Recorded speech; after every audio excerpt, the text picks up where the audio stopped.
Una mujer muere cada 22 horas en Ecuador por violencia de género. Entre enero y noviembre se han registrado 349 casos de femicidio, siendo Guayas la provincia con mayor incidencia, según organizaciones de mujeres.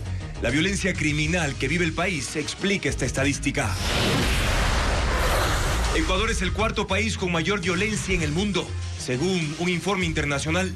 Escaló 75 puestos en 4 años. El documento asegura que las políticas anticrimen del régimen no son eficientes. El ex policía Ronald Herrera ratificó que José Serrano y Daniel Salcedo ordenaron vigilancias a Fernando Villavicencio días antes de su asesinato. Él rindió testimonio ante un juez dentro del caso magnicidio. Proveedores de medicinas, gremios médicos y la academia conformaron un consejo de salud para acercarse al gobierno y encontrar en conjunto soluciones a la crisis del sector. Piden una reunión con la vicepresidenta María José Pinto. Entre tanto, los prestadores externos de salud insisten en que el IES mantiene una deuda millonaria. El gobierno analiza ampliar los feriados de Navidad y Año Nuevo e implementar medidas para reactivar la economía en varias provincias. La decisión la tomará el presidente Noboa. Increíble. Un nuevo caso de supuesta negligencia médica en el hospital del IES de Cuenca. Un hombre ingresó por gastroenteritis. Terminó en el quirófano, sometido a una operación de tórax. Venezuela, cada día más aislada del mundo, porque las aerolíneas internacionales han suspendido sus vuelos, tras la advertencia de la Agencia Federal de Aviación estadounidense por el aumento de la actividad militar en la región. Nicolás Maduro asegura que son invencibles. Los ecuatorianos Moisés Caicedo y Kevin Rodríguez fueron figuras con sus clubes en la Champions League de Europa. 25 de noviembre, una fecha importante en la que se conmemora el Día Internacional para la Eliminación de la Violencia contra la Mujer. Pero, ¿qué políticas se han adoptado y cuál es la situación en el país sobre los casos de femicidio? Las cifras son alarmantes. Amigos, muy buenas noches. Bienvenidos ya a Televistazo Estelar.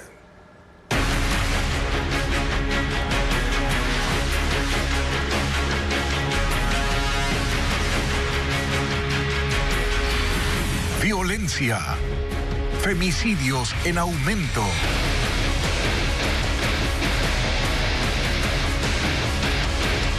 En Ecuador, cada 22 horas una mujer es asesinada. De hecho, en lo que va del año ya son 349 femicidios, según organizaciones sociales contra la violencia de género. Pero la situación es aún más preocupante. La violencia ha escalado a tal nivel que mujeres y niñas ahora son asesinadas en un contexto dominado por economías criminales y grupos armados, como lo explica Estefanía Arias. El incremento de femicidios en Ecuador no es una simple estadística. La violencia de género ha escalado a tal nivel, según la Alianza Feminista para el Mapeo de los Feminicidios, que ahora los asesinatos de mujeres son una consecuencia del crimen organizado y sus estructuras. Cada 22 horas una mujer es asesinada en Ecuador, pero hay cifras aún más alarmantes, pues 7 de cada 10 son asesinadas con un arma de fuego. Antes del 2020, la principal arma con las que mataban a mujeres y niñas eran las armas blancas. A partir del 2021 son las armas de fuego, en un país donde la tenencia de armas de fuego no es legal. De hecho, entre el 1 de enero y 15 de noviembre de este año, Ecuador suma 349 femicidios. De estos, al menos 224 se cometieron bajo un contexto de crimen organizado. No somos víctimas colaterales, porque es por lo menos un poco sospechoso que justamente entran a asesinar y matan a la esposa, a la suegra, y el hombre de la casa, el que estaba vinculado con el sistema criminal 10 minutos antes se fue. Para el sociólogo Javier Gutiérrez, el incremento se da por el rol de la mujer en la comunidad.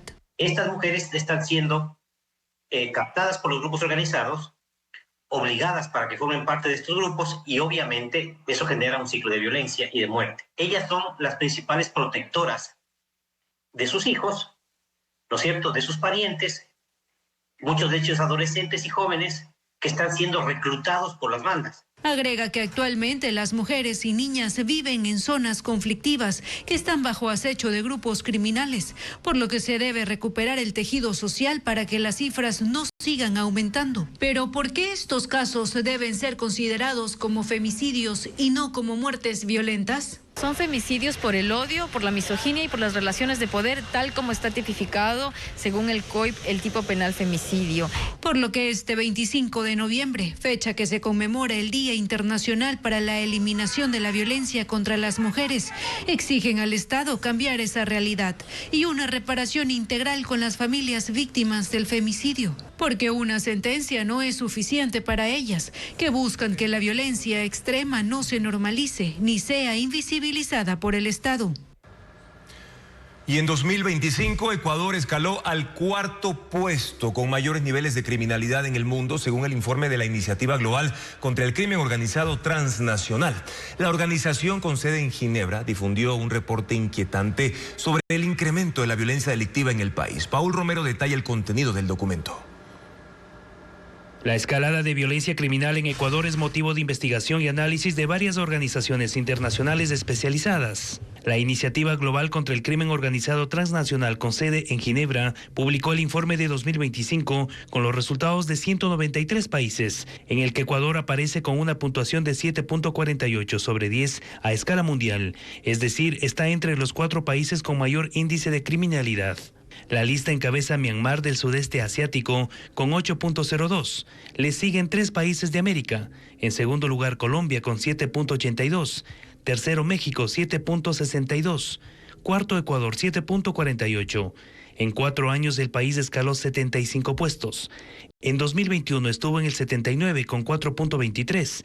En 2023 subió al 10 con 7.07. La investigación señala que el panorama criminal de Ecuador está dominado por poderosos grupos mafiosos que ejercen influencia sobre los mercados ilícitos y las instituciones estatales.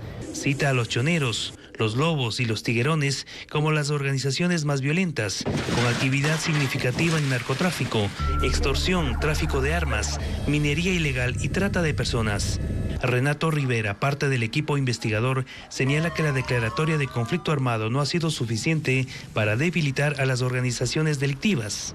De operativos que pueden ser muy llamativos en la palestra pública, ¿no es cierto? Tienes imágenes, videos que estás detonando montañas y al mismo tiempo tienes la detención de esas cabecillas, pero en términos de impacto al financiamiento y a la rentabilidad, al menos las cifras están evidenciando que no se está haciendo el trabajo suficiente o esperado. El incremento de la tasa de homicidios, que para finales de año se proyecta a 52 por cada 100.000 habitantes, se debe a que las estructuras internas de las organizaciones criminales se mantienen intactas pese a los frecuentes asesinatos de sus cabecillas.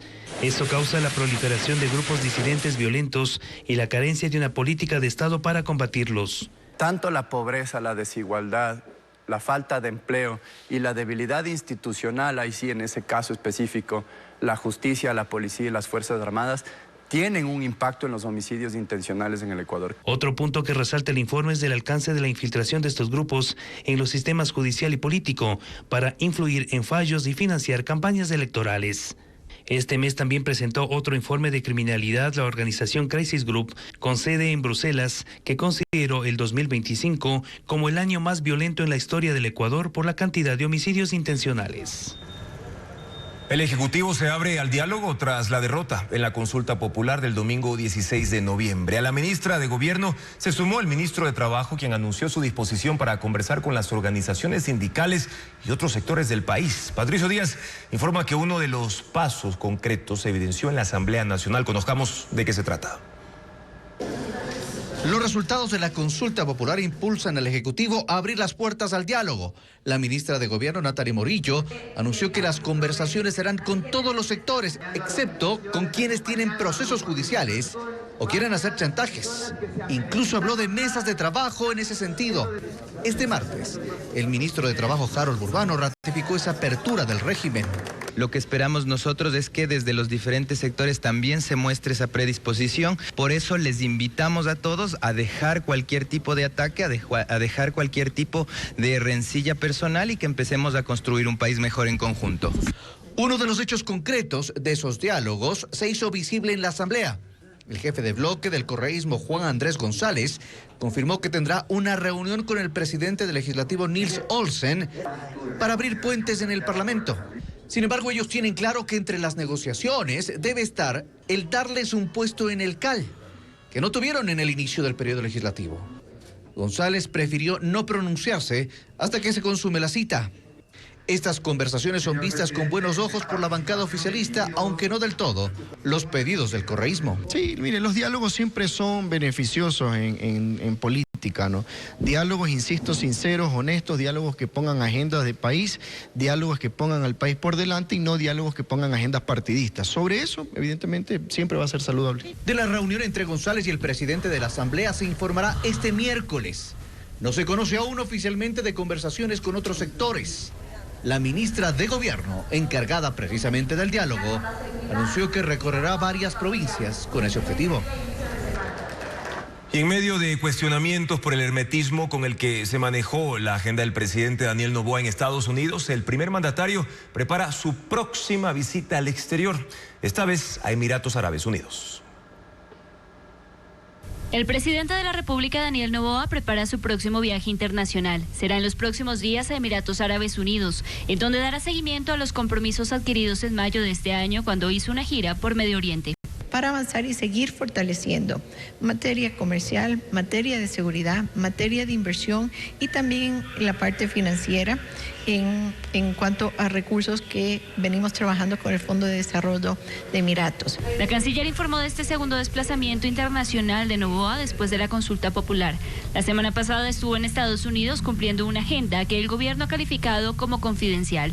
El viaje permitirá, según Sommerfeld, que el Ecuador tenga un centro de promoción en la capital de los Emiratos, Abu Dhabi. Es un lugar donde convergen personas influyentes y se da como un pequeño centro de negocios para que podamos atraer inversiones al Ecuador y negocios de diferente tipo. Y también estarán presentes diferentes autoridades para que esto tenga el más alto nivel de representación posible. El país presentará Casa Ecuador, que será un stand de promoción que se instalará durante la carrera de Fórmula 1 que se realizará en la capital de Emiratos entre el 4 y 7 de diciembre.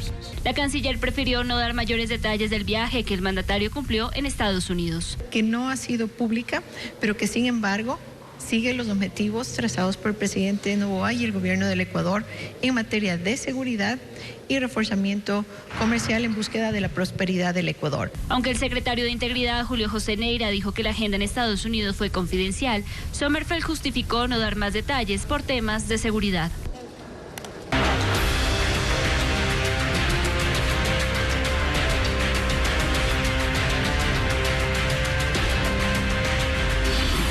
Noboa, 2 años en el poder. 2 años después de asumir la presidencia de la República, Daniel Noboa ha navegado por aguas turbulentas en cuanto a la economía ecuatoriana. Llegó al poder con las arcas vacías, un déficit fiscal que amenazaba con desbordarse y un riesgo país que ponía candado a la puerta de acceso a los mercados internacionales. Entre reformas tributarias, acuerdos con multilaterales y decisiones impopulares, su gestión ha estado marcada por la búsqueda de estabilidad. Cuando Daniel Noboa asumió la presidencia el 23 de noviembre de 2023, heredaba un Ecuador con las cuentas en rojo. La cuenta única del Tesoro tenía apenas 184 millones de dólares, mientras los atrasos con proveedores, gobiernos autónomos descentralizados y la seguridad social superaban los 2.872 millones.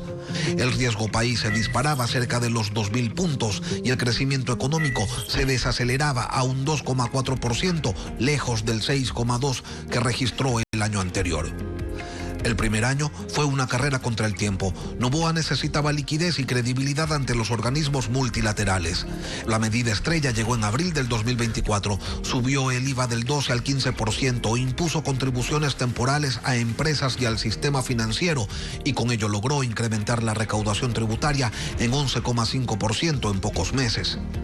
Para reducir el gasto, impuso una reducción del subsidio a la gasolina a través de un sistema de bandas que en meses dejó a ese combustible sin aporte estatal. Pero hacía falta más. Y en mayo llegó una boya. El gobierno firmó un acuerdo con el Fondo Monetario Internacional por 4.000 millones de dólares, comprometiéndose a disciplina fiscal y reformas estructurales. Sin embargo, la economía que cerraba el 2024 con apagones de hasta 14 horas que paralizó al sector productivo y hundió el Producto Interno Bruto en un 2%. El 2025 llegó con nuevas elecciones. Los electores volvieron a confiar en Noboa para que siguiera manejando un país con un déficit que se mantenía en 5.000 millones, una ejecución presupuestaria del 42% apenas y una inversión pública estancada. El gobierno respondió con medidas drásticas.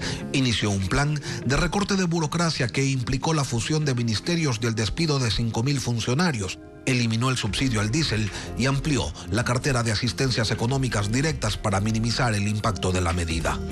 En el frente externo se concretaron acuerdos clave, entre los que destacan la reducción de aranceles para 105 productos ecuatorianos en Estados Unidos y la ampliación del programa con el Fondo Monetario Internacional a 5.000 millones de dólares. La economía empezó a dar señales de vida, sostenida en el crecimiento del consumo de hogares, las exportaciones no petroleras y las remesas. Para 2026, el Producto Interno Bruto proyecta un rebote de 3,8%. El riesgo país cayó de 1.925 puntos a 694. La recaudación tributaria también se fortaleció en 2025 como resultado del incremento de ventas que se aproximaron a los 190.000 millones en los primeros 10 meses del año. Sin embargo, la ejecución presupuestaria y la inversión pública siguen siendo la gran deuda. El reto para 2026 es una reforma tributaria estructural que amplíe la base sin golpear a los más vulnerables y que reduzca las exenciones e incentivos que benefician a los sectores productivos. Al mismo tiempo, atraer inversión privada en energía, minería y petróleo que permitan recuperar el empleo adecuado. Todo esto mientras se cumplen las metas acordadas con el Fondo Monetario Internacional a fin de mantener el acceso al financiamiento externo que, según la proforma presupuestaria, bordea los 7.500 millones de dólares para el siguiente año. Y mañana analizaremos en este espacio también los temas de seguridad y salud, los puntos débiles durante los 2 años del gobierno del presidente Noboa.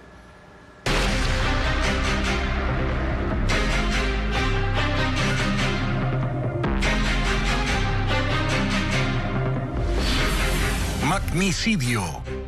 Revelaciones clave.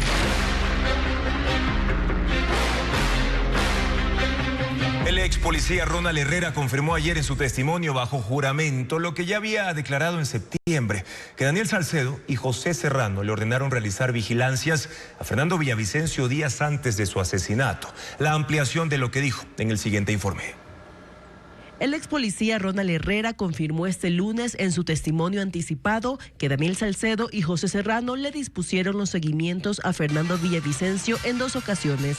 La primera vez en junio de 2022. En la cárcel 4, Salcedo le dispuso que gestione las vigilancias con personas externas. Fue alrededor de unos 3 o 4 días de seguimiento donde se generaron fotografías de ciertas rutinas del señor Villavicencio. Esas fotografías fueron pasadas por mi persona directamente al señor Daniel Salcedo. La segunda ocasión fue en julio de 2023, cuando Salcedo y el ex agente de la UIAT estaban libres. Aquí la disposición llegó de Serrano mediante una videollamada a Salcedo. El señor José Serrano me manifestó que realice los seguimientos al señor Fernando Villavicencio, que vea su rutina, que vea en qué vehículo se movilizaba, cuántos policías custodiaban su seguridad, si tenía vehículos blindados, lugares en que se reunían con él. Herrera ratificó que el coronel en servicio pasivo de la policía, Santiago Nieto, le dio una hoja con el itinerario de Villavicencio.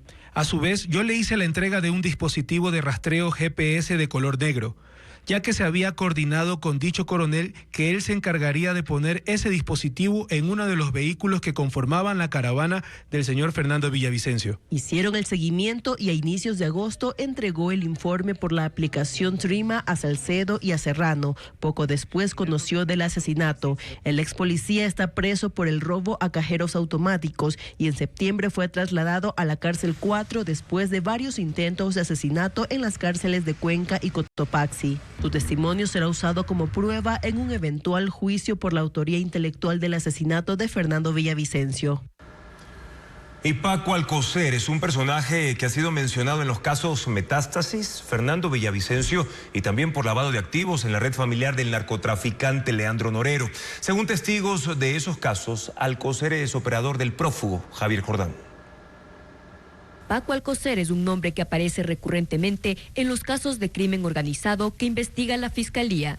La última persona que lo mencionó fue el exagente de policía Ronald Herrera, quien este lunes testificó en el caso de Fernando Villavicencio y dijo que el prófugo Javier Jordán intentó comprarlo para que cambie su declaración. Me ofreció una casa para mí y mi familia en Miami, con un trabajo estable en una empresa que él era dueño, y para que vea que lo que me decía era en serio, él me hacía llegar $300,000 en efectivo. En Ecuador, me dijo que una persona de nombre Paco Alcocer sería el que me haría llegar eso, al igual que le hizo llegar a Lazo y que yo podía corroborar eso con Lazo. Me dejó un número de contacto de esa persona en Instagram. Paco Alcocer fue un contratista del Estado de larga data. Según una investigación de Diario Expreso, entre 2012 y 2022 recibió más de $20 millones por obras y venta de insumos para distintas entidades públicas. En marzo de 2024 fue mencionado en el caso Metástasis por Eli de Angulo, alias Estimado, uno de los operadores del narcotraficante Leandro Norero. Según Angulo, Alcocer trabajaba para el hoy prófugo Javier Jordán. Relató una reunión a la que asistió. Estuvo presente el contratista del señor Javier Jordán, que se llamaba Paco Junior Alcocer Serrano. En esa reunión que mantuvimos, el alcalde le solicitó la cantidad de $30 millones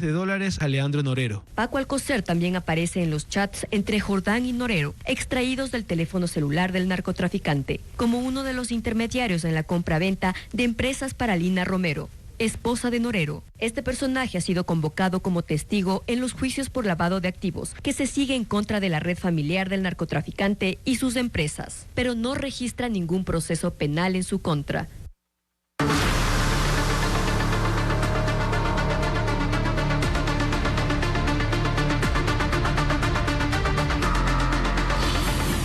Venezuela.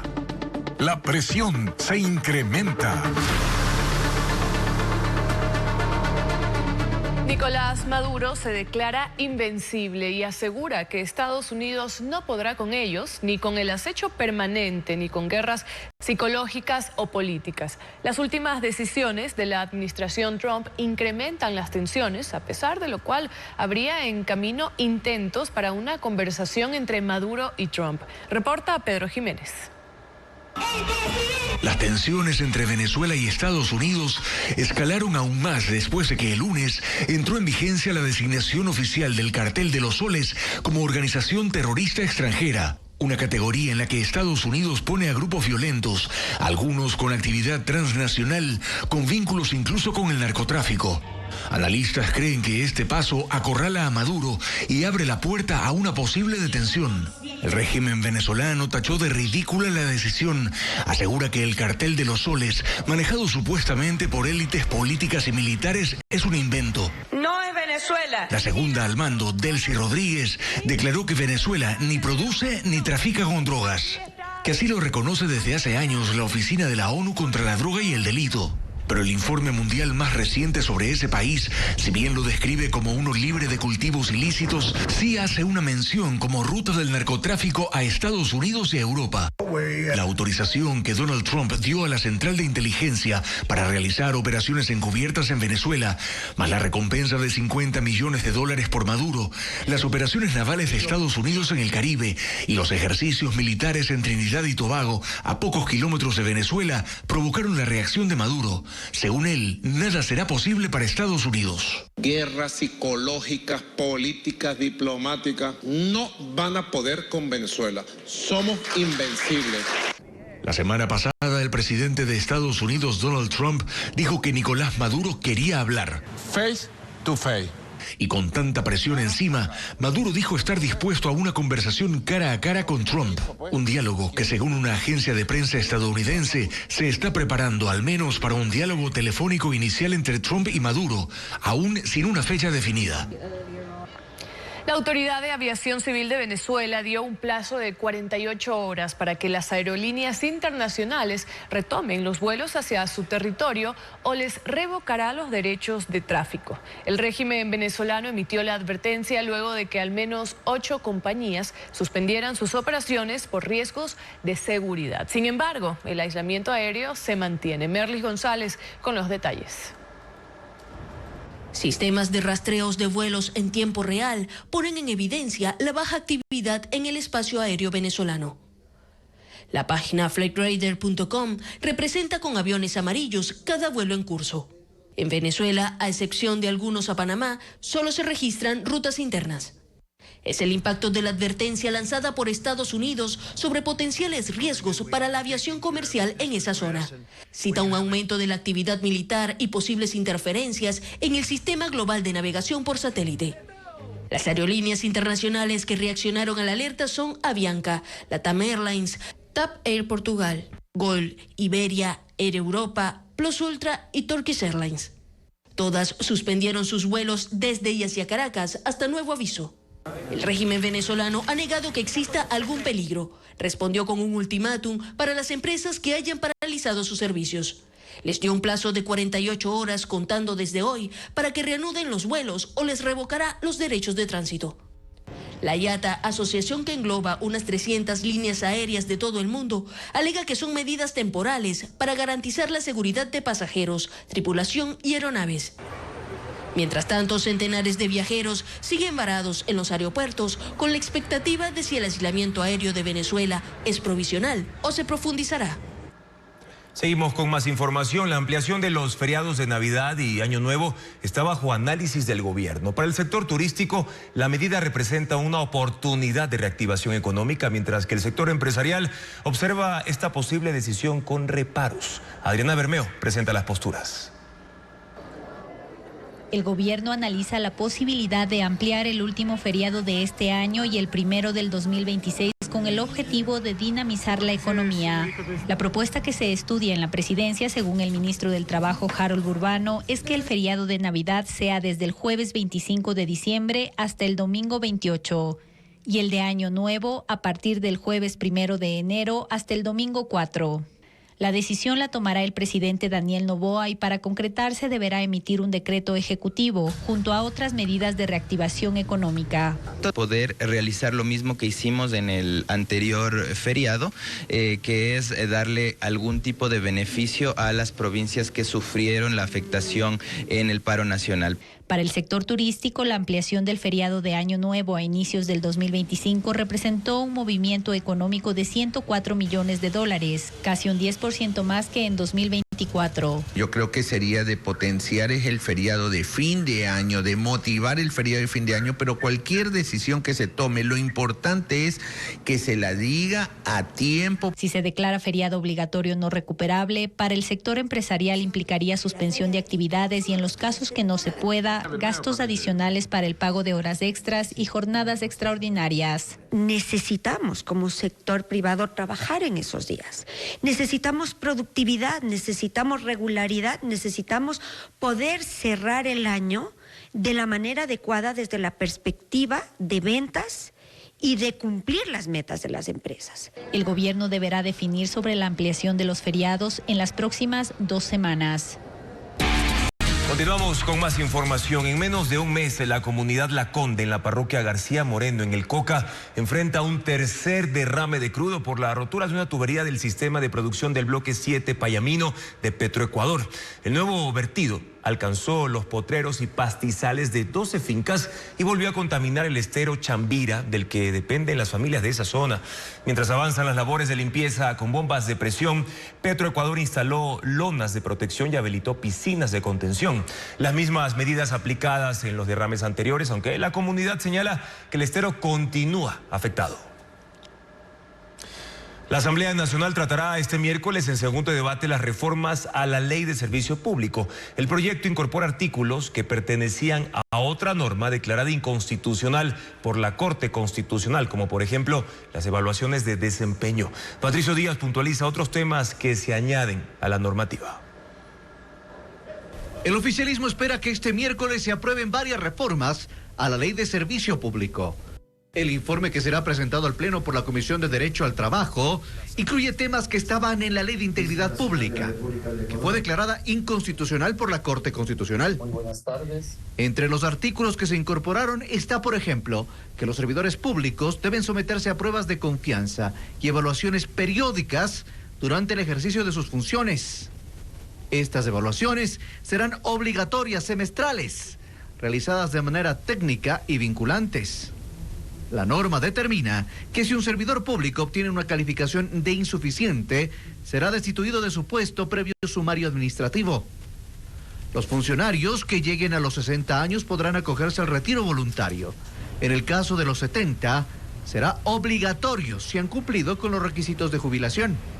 Y en la ley de empresas públicas abre la posibilidad para que el directorio dé por terminada la relación laboral de manera unilateral con obreros y hasta servidores de carrera. La incorporación de estos temas es vista con preocupación por la Revolución Ciudadana. Nosotros primero tenemos que tener una postura de defensa de la Constitución y muy seguramente si es que estas normas pasan, nuevamente entrará a control de la Corte Constitucional y nuevamente seguirá la incertidumbre jurídica. Para la aprobación de la norma se requieren 77 votos.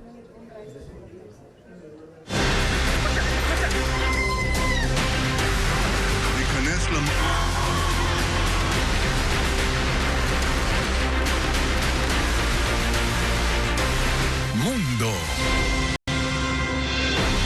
Una investigación periodística de Noticias Caracol reveló la presunta infiltración de las disidencias de las FARC en el Ejército de Colombia y la Dirección de Inteligencia de ese país. Decenas de correos y chats incautados en un operativo evidencian que el grupo armado recibió información de altos funcionarios para evitar operativos de las Fuerzas Armadas. Las pruebas de la presunta infiltración de la guerrilla en el ejército colombiano y la dirección de inteligencia de ese país se encontraron en celulares, computadoras y discos externos, incautados en un operativo militar en julio de 2024, cuando miembros de las disidencias de las FARC se movilizaban por una carretera de Antioquia. En ese entonces, las autoridades analizaron el material, levantaron 5 informes y detuvieron a 7 integrantes. Pero la fiscal general de la Nación, Luisa Adriana Camargo, ordenó la liberación de la mayoría porque eran gestores de paz. La fiscalía tampoco reveló los vínculos de los altos funcionarios y no inició una investigación. Noticias Caracol tuvo acceso a la evidencia y reveló que el general del ejército, Juan Miguel Huertas, y el director de operaciones de inteligencia, Wilmer Mejía, compartían información clave con alias Calarca, un cabecilla de las disidencias, para que evitara operativos de las Fuerzas Armadas. Daban detalles de las posiciones de las bases militares y la policía. Incluso garantizaban que ordenarían que se les permitiera la circulación.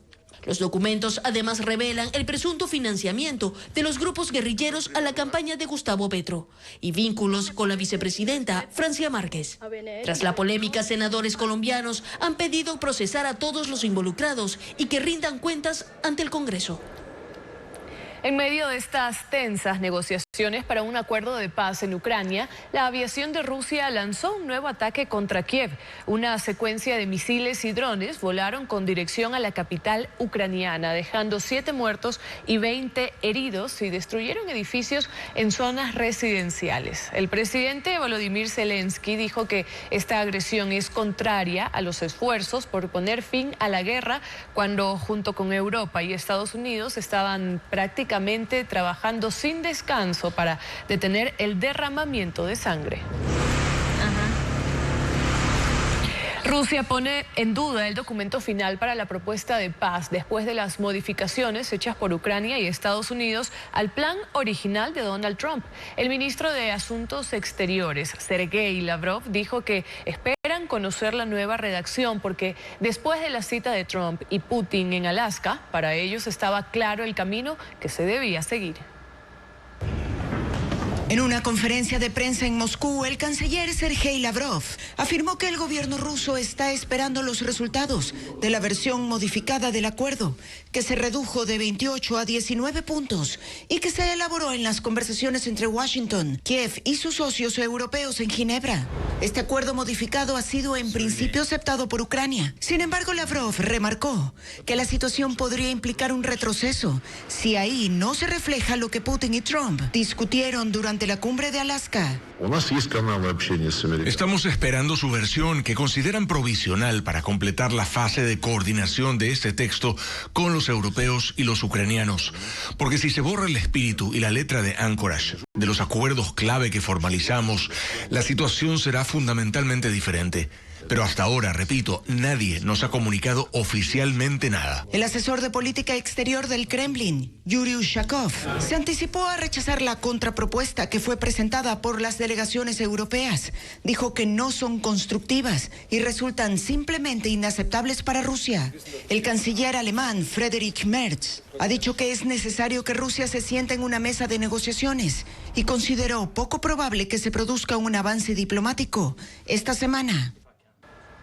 En lo profundo de las selvas tropicales de Sumatra Occidental en Indonesia, tras una larga búsqueda de 13 años, un biólogo rompió en llanto al ver por primera vez la Rafflesia hasselti, una de las flores más raras del mundo. Junto a un científico británico documentaron la floración de la Rafflesia y no pudo evitar emocionarse hasta las lágrimas. La búsqueda de la planta inició con el objetivo de investigar 42 tipos ancestrales de esa especie. Esta es una flor parásita de olor muy fuerte, no tiene hojas, raíces ni tallos, sino que crece sobre las lianas de otros árboles. Mide más de 50 centímetros y es difícil de localizar y puede tardar años en producirse.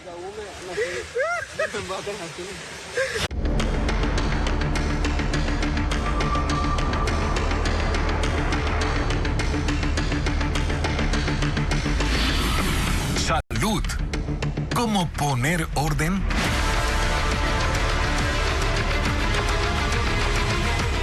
A poco tiempo de que concluyan los plazos de la declaratoria de emergencia, ante la falta de resultados en el abastecimiento de los hospitales públicos, gremios de profesionales de la salud, universidades y representantes también de empresas privadas de medicamentos e insumos solicitan a la vicepresidenta María José Pinto la apertura de una mesa de diálogo. Proponen este encuentro para buscar una salida a la crisis del sector, como le informa Carla Delgado.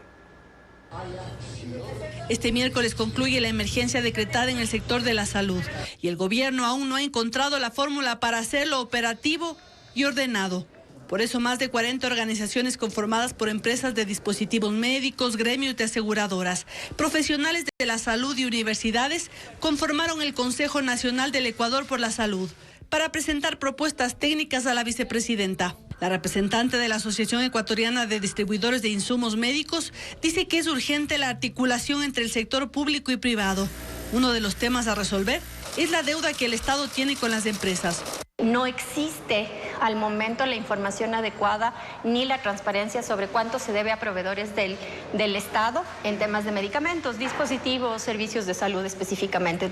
Creen que el sistema carece de controles básicos de información, inventarios, historiales clínicos, números reales de pacientes atendidos y datos de gestión hospitalaria. La logística es otro punto que ha sido inobservado por las autoridades de turno y que han generado desabastecimientos críticos en las casas de salud. Dice que si no se generan estos cambios, no servirá de nada las declaratorias de emergencia que en el IES y en el Ministerio de Salud concluyen el 26 y 29 de noviembre, sin haber alcanzado los objetivos planteados. Como ejemplo, mencionó que el IES planificó la compra de 489 ítems de dispositivos médicos y solo 59 fueron adjudicados por falta de capacidad de entrega. Esto se produce porque el gobierno creó el Comité Nacional de la Salud, que no incluyó a los proveedores que se encargan de la importación del 99% de los insumos y el 70% de los medicamentos. Sabe la importancia que tiene el sector privado y las propuestas que el sector privado generan. Por ahora esperan la respuesta de la vicepresidenta para instalar mesas técnicas que eviten nuevos desabastecimientos. Y prestadores externos de nivel 2 del IES hablan de las difíciles circunstancias por las que atraviesan. Deben reducir la atención a los pacientes derivados porque la Seguridad Social les adeuda más de 20 meses de pagos. Doctores son despedidos y los usuarios no pueden seguir sus tratamientos. En Guayas se plantean suspender incluso los servicios desde diciembre, como lo informa Luis Alfredo Zúñiga. insostenible. Así califican su situación los prestadores externos del IES, porque la falta de pagos continúa. La deuda auditada a escala nacional es de 600 millones de dólares, pero si se suma lo que falta por auditar, superaría los 1.300 millones, según la Asociación Nacional de Prestadores. Este año el IES dice haber desembolsado 528 millones para 439 establecimientos, pero el monto queda corto, porque por ejemplo solo se ha cubierto 10 de las 19 provincias en las que hay prestadores externos. El resto no ha recibido nada. También se ha priorizado a las que brindan atención oncológica y de diálisis, pero hay dependencias de nivel 2, que son las que brindan servicios en varias especialidades, hacen exámenes, prevención de enfermedades graves y hospitalizaciones cortas, a las que se les debe incluso desde 2023. Más o menos desde hace 2 meses estamos bajando la afluencia de pacientes porque tampoco recibimos el pago de lo que es el IES desde hace bastante tiempo y a los médicos tenemos más de 3 meses que no nos pagan sueldo. La deuda se ha agravado porque el IES tiene represados meses de facturas que faltan por auditar y sin ese paso previo no hay pago. Los estragos se sienten. En Guayaquil hay despidos y menos atención a los pacientes derivados del IES. Uno viene confiado que el seguro le puede ayudar en algo y uno ha pagado tanto el seguro para que ahora le digan que no lo pueden atender. Me he encontrado que me han suspendido por medio del seguro y eso me afecta porque me atrasa mi tratamiento.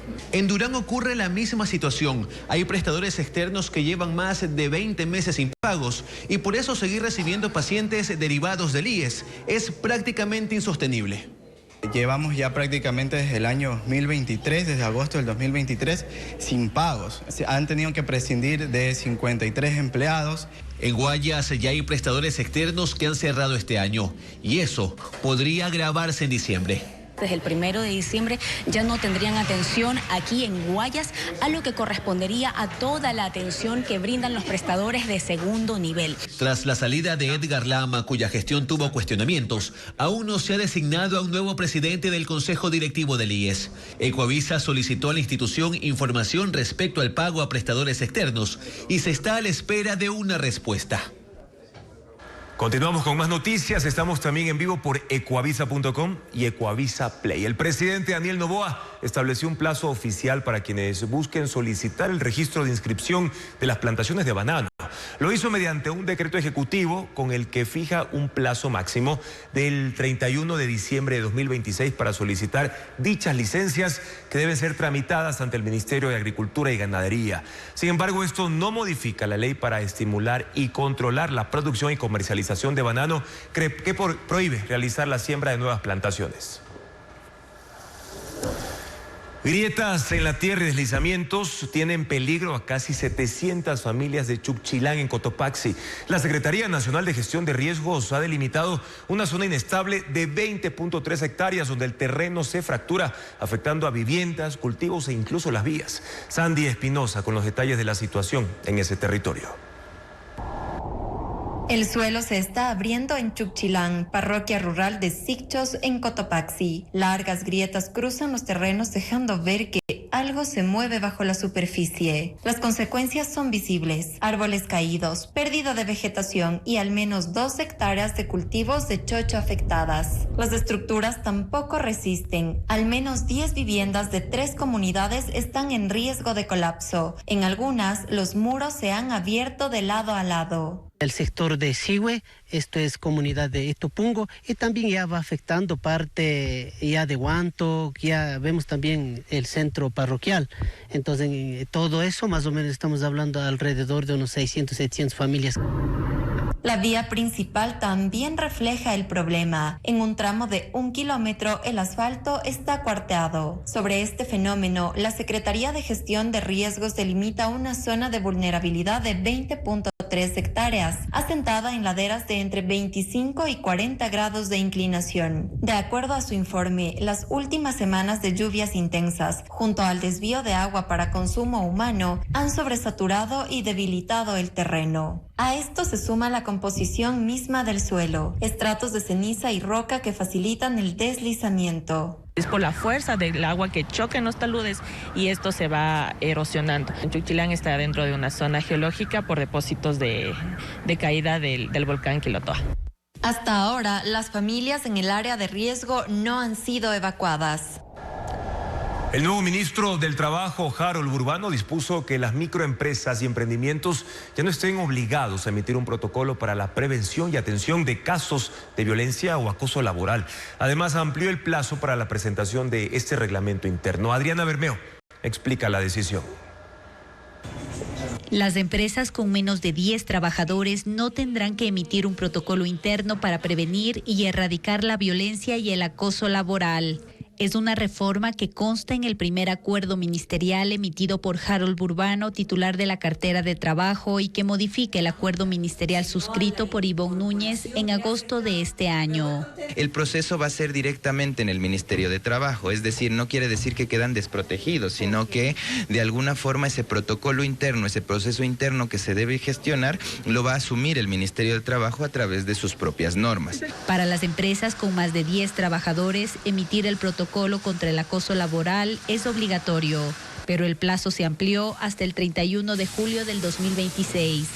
Los empleadores que ya presentaron su reglamento interno y el programa de prevención o cuyo trámite esté en curso no deberán modificarlos ni presentar nuevos documentos. Se cumplía un plazo fatal el día viernes para presentar este protocolo y en ese sentido teníamos ya 80,000 empleadores que habían suscrito este protocolo.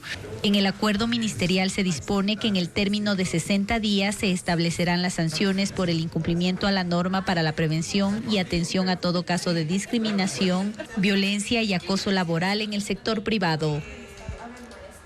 7 militares declararon en el juicio por la desaparición forzada de los 4 niños del caso Malvinas. Incluso 2 de ellos son colaboradores eficaces de la Fiscalía.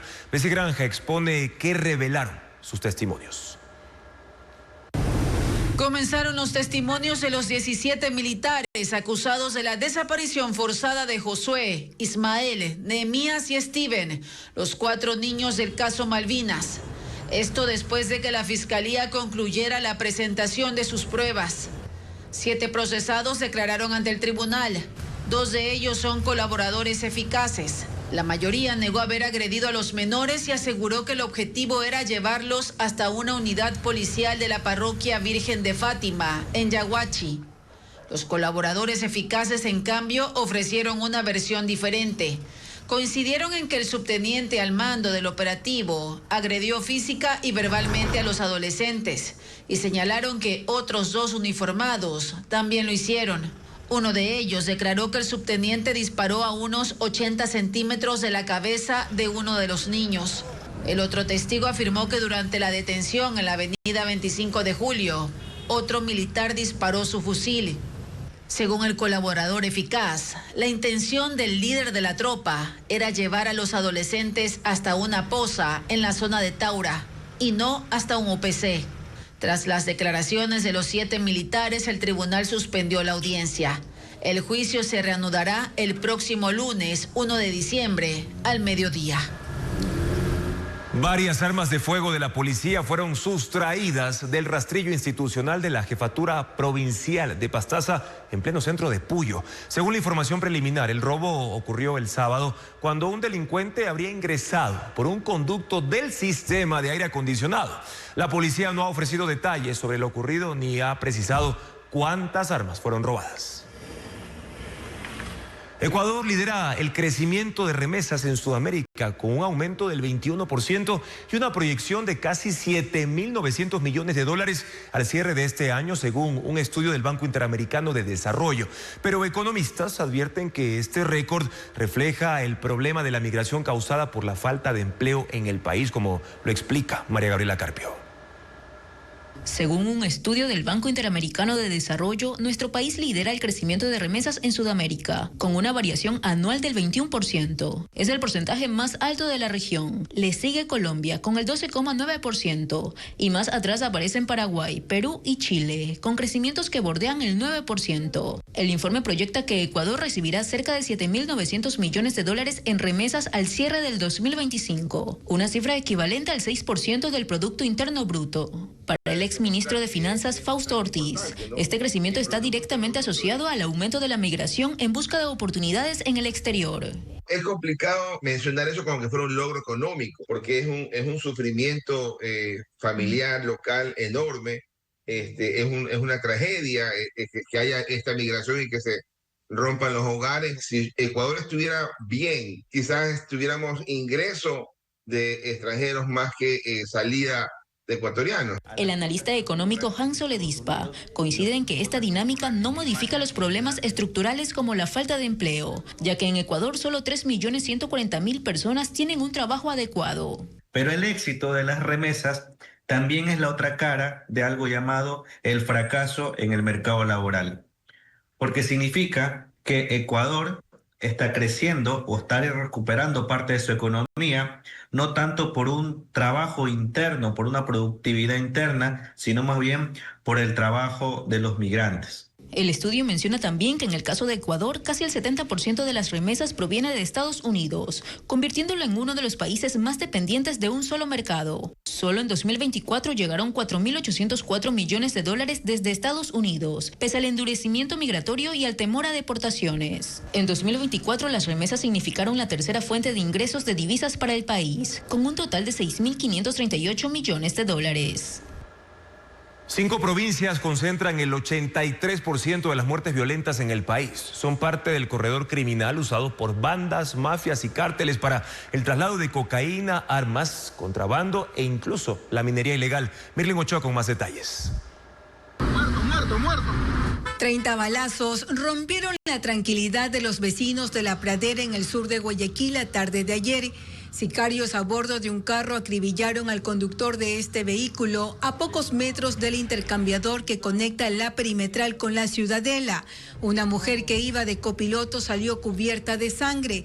Este ataque no es aislado. Guayaquil y la provincia del Guayas encabezan la lista de las zonas más violentas del país, parte de un bloque de 5 provincias que concentran el 83% de los homicidios a escala nacional. Según cifras oficiales, Guayas registra el 44% de todos los asesinatos. Le siguen Los Ríos y Manabí, cada uno con 13.9%. Luego El Oro con 7.7% y Esmeraldas con 3.5%.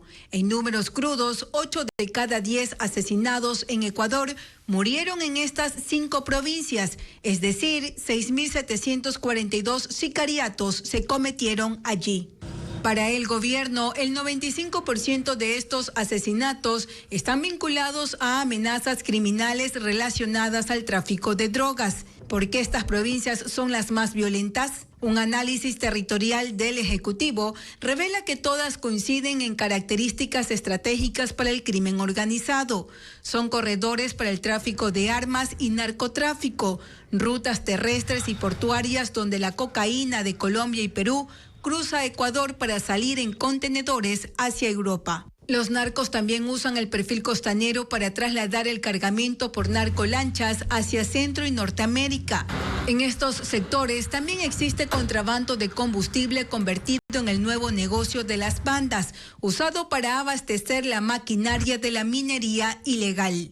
Y aunque parte de las zonas donde se lleva a cabo la minería ilegal está militarizada, la violencia se desplaza hacia cantones aledaños donde operan las redes de control.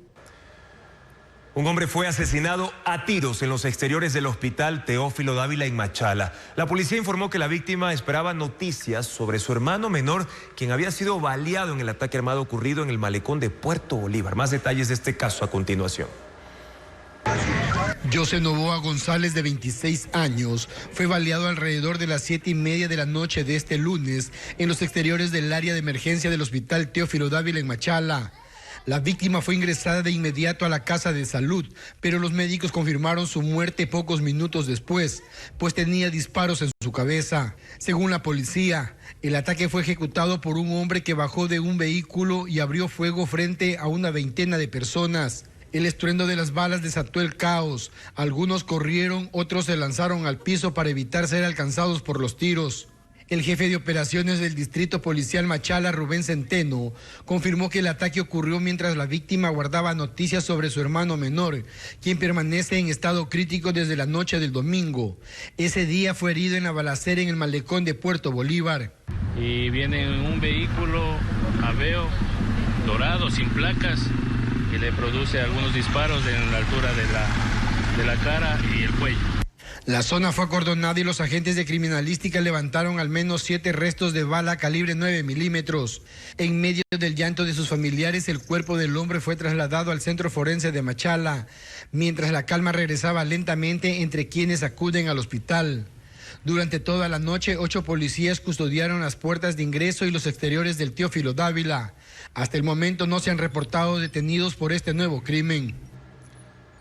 Cambiamos de tema ahora para contarles que la corporación Motiva vendió su participación en Keyport, empresa que opera el aeropuerto de Quito a Azur de México, como parte de una transacción que incluye otros 19 aeropuertos de la región y suma ya $936 millones. Adriana Bermeo informa que esta operación no afecta el funcionamiento de la terminal aérea de la capital. La empresa mexicana Grupo Aeroportuario del Sureste, Azur, compró parte del paquete accionario de Keyport, operadora del Aeropuerto Mariscal Sucre de Quito. La corporación Keyport estaba integrada por Motiva de Brasil, Odinsa de Colombia y Has Development Corporation de Estados Unidos. El 46.5% de Motiva ahora será administrado por Azur, que compró participación en otros 19 aeropuertos en Brasil, Costa Rica y Curazao por $936 millones. En un comunicado, Keyport aclaró que esta fue una transacción entre privados en la que el municipio de Quito no intervino, porque el aeropuerto fue concesionado a esa corporación durante 35 años, hasta enero del 2041. En ese marco, las operaciones de la terminal aérea continuarán como hasta ahora y no habrá cambio alguno para los usuarios. Keyport mantendrá la totalidad de su equipo, su estructura organizacional y su modelo de gestión. El próximo 3 de diciembre se inaugurará la expansión de las áreas de pasajeros y operaciones logísticas. Un nuevo caso de supuesta negligencia médica tuvo lugar en el hospital del IES de la ciudad de Cuenca. Un hombre que ingresó por gastroenteritis terminó en el quirófano sometido a una operación de tórax. Veamos. Ocurrió en el hospital del IES de Cuenca, el José Carrasco Arteaga. El nombre del paciente no se ha dado a conocer, pero los hechos sí. Un hombre ingresó al hospital en la madrugada del jueves por un problema intestinal. No se sabe cómo, ni por qué, ni por decisión de quién. El paciente no fue tratado por gastroenteritis, sino por hemotórax, que es una acumulación de sangre alrededor del pulmón. Para la gastroenteritis hubiera requerido simplemente sueros, rehidratación y descanso. En cambio, para tratar el hemotórax que no tenía, tuvo que someterse a una intervención, una que implica introducir una sonda guiada a través del pecho hasta llegar a la pleura, para liberar así la sangre acumulada.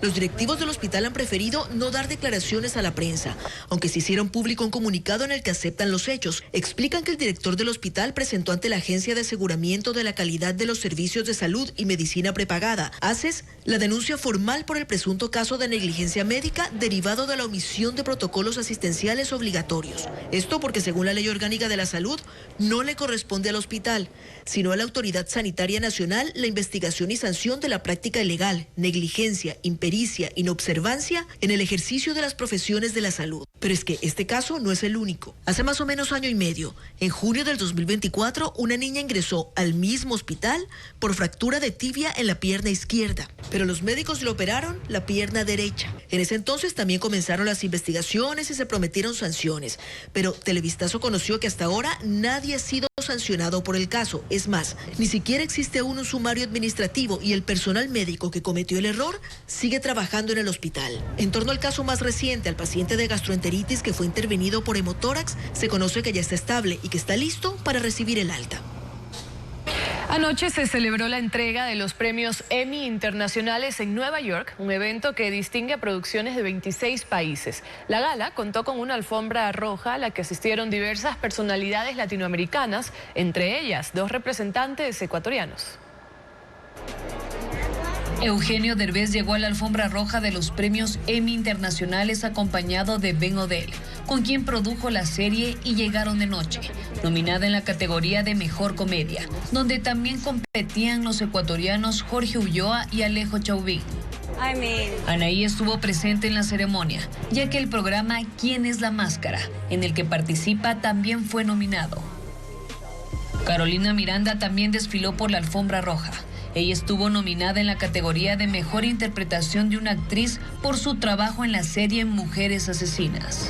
Vamos a trabajar juntas. Destruirte internamente el alma. Bárbara Mori y el elenco de la serie Las Azules representaron a México durante el evento. Para que cualquier mujer que desee se pueda unir a la policía del Distrito Federal. Oriol Pla se llevó el Emmy Internacional a Mejor Actor por la serie Yo Adicto. Estoy muerta de miedo. Y Anna Maxwell Martín obtuvo el premio a Mejor Actriz por Until I Kill You.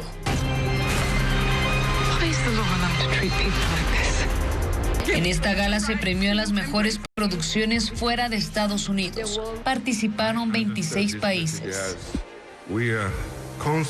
Continuamos con más información. En Ecuador el número de personas que se casan disminuye. En lo que va de 2025 se han celebrado 40.447 matrimonios, es decir, 3.500 menos que el año pasado. Sin embargo, los divorcios también han caído. Luis Alfredo Zúñiga revisó las estadísticas del registro civil y preparó el siguiente informe.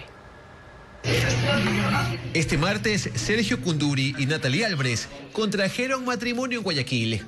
No fueron los únicos. Los matrimonios se cuentan por miles cada año. Sin embargo, las cifras muestran que este es un compromiso que cada vez se hace menos atractivo. Basta con ver los datos del registro civil.